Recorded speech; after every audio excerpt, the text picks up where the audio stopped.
आप सभी के प्यार, आपके इस आशीर्वाद के लिए बहुत बहुत आभार व्यक्त करता हूं। मैं हेलीकॉप्टर से देख रहा था, जितने लोग यहां हैं उससे ज्यादा लोग बाहर हैं।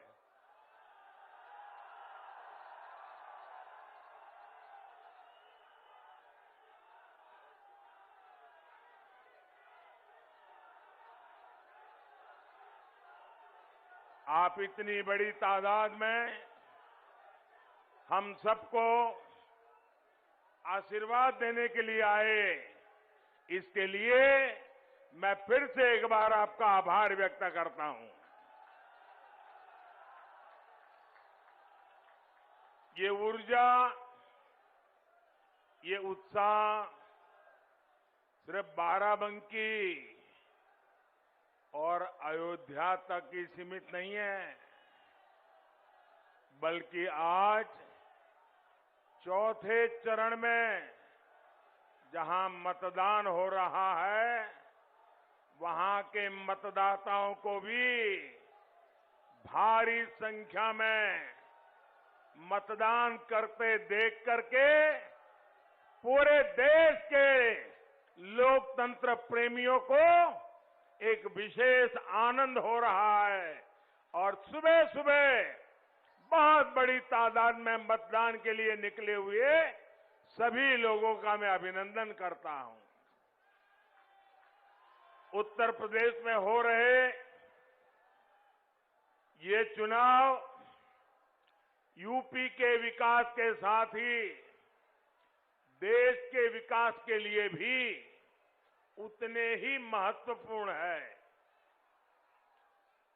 क्षेत्रफल के हिसाब से भले ही यूपी देश का 7% हिस्सा हो, लेकिन आबादी को देखें तो भारत की 16% से ज्यादा जनसंख्या ये हमारे उत्तर प्रदेश में है।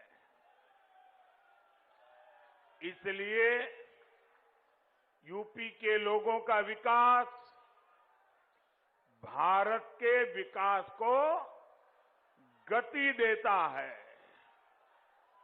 यूपी के लोगों का सामर्थ्य भारत के लोगों का सामर्थ्य बढ़ाता है। लेकिन भाइयों और बहनों, यूपी में इतने दशकों तक जिन गौर परिवारवादियों की सरकारें रही, उन्होंने यूपी के सामर्थ्य के साथ इंसाफ नहीं किया। इन गौर परिवारवादियों ने यूपी के लोगों को कभी खुलकर अपना सामर्थ्य दिखाने का अवसर ही नहीं दिया। जब सामान्य मानवी, जब हमारा गरीब मूलभूत सुविधाओं के लिए तरसता रहेगा, तो फिर वो अपनी ऊर्जा आगे बढ़ाने में कैसे लगाएगा। ये गौर परिवारवादी जानते थे कि अगर गरीब के पास उसका घर हो गया, घर में शौचालय बन गया, अगर गरीब के घर में बिजली पहुंच गई, गरीब के घर तक सड़क पहुंच गई, तो फिर ये गौर परिवारवादियों के घर के चक्कर कौन काटेगा, उनके पास कौन जाएगा। ये गौर परिवारवादी चाहते हैं कि गरीब हमेशा उनके चरणों में रहे, उनके ही चक्कर लगाता रहे। हम गरीब की चिंता करते हुए उनके जीवन से मुश्किलें कम करने का काम कर रहे हैं और इसलिए आज यूपी का गरीब भाजपा के साथ डटकर खड़ा है, एकजुट होकर चुनाव के हर चरण में भाजपा को आशीर्वाद दे रहा है। इसलिए ये लोग बौखलाए हुए हैं, यूपी के लोगों को भ्रमित करने की कोशिश कर रहे हैं, लेकिन इन्हें पता नहीं है कि बीजेपी की जीत का झंडा आज यूपी के गरीब ने खुद इस झंडे को उठा लिया है।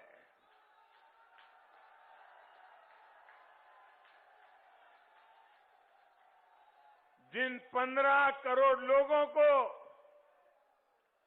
आज कोरोना के इस कठिन कालखंड में मुफ्त राशन मिल रहा है, वो आज भारतीय जनता पार्टी के विजय के लिए जी जान से जुटा हुआ है। जिन गरीबों को, मध्यम वर्ग को, बुजुर्गों को इस कोरोना काल में 28 करोड़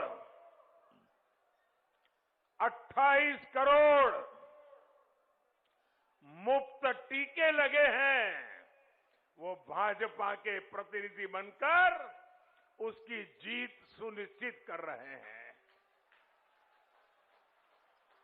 भाइयों बहनों, आपको टीका लगा है क्या? जरा दोनों हाथ ऊपर करके बताइए, टीका लगा है? आप सबको टीका लगा है? आपको कोई पैसा देना पड़ा क्या? आपके जेब से 1 रुपया भी गया क्या? अब मुझे बताइए, 28 करोड़ लोगों के जिंदगी में इतना बड़ा सुरक्षा कवच दिया, तो वो मोदी को आशीर्वाद देगा कि नहीं देगा? भरपूर आशीर्वाद देगा कि नहीं देगा? तकलीफ उनको इसी बात की है। यही कोरोना वैक्सीन है जिनके कारण आज हमारे युवा स्कूल कॉलेज जा पा रहे हैं, व्यापार कारोबार चल पड़ा है, और इसलिए यूपी कह रहा है, आएगी तो भाजपा ही, आएगी तो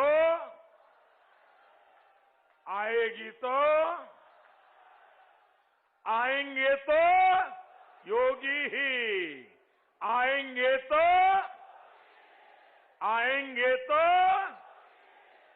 भाइयों और बहनों, यूपी का सामर्थ्य बढ़ाने में यहां की 10 करोड़ से अधिक हमारी बहनों बेटियों की बहुत बड़ी भूमिका है। अगर हमारी बेटियां, हमारी बहनें जकड़ करके रहेगी, बंधन में रहेगी, उनका जीवन अगर मुसीबतों से भरा रहेगा, तो यूपी तेज विकास की गति प्राप्त नहीं कर सकता। जब माताओं, बहनें, बेटियों का सामर्थ्य बढ़ता है, तो परिवार का, समाज का, देश का सामर्थ्य बढ़ता है।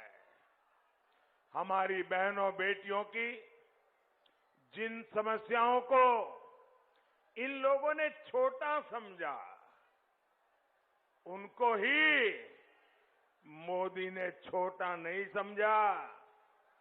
बहन बेटियों की, माताओं बहनों की मुसीबतें, ये मेरे लिए सबसे बड़ी प्राथमिकता रही है।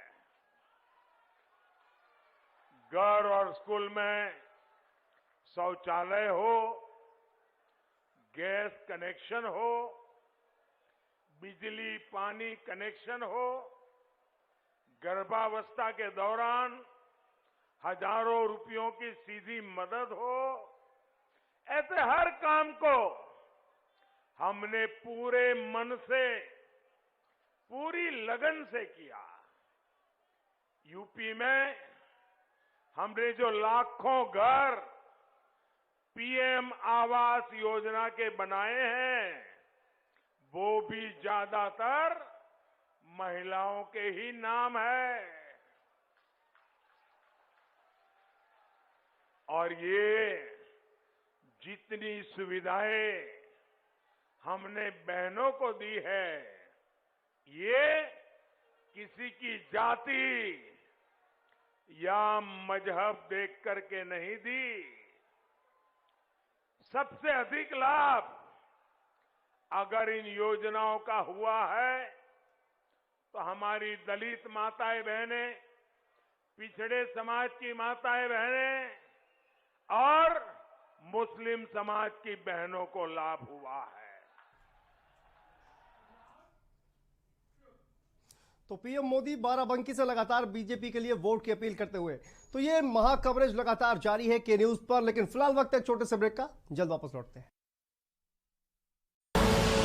आप देख रहे हैं के न्यूज।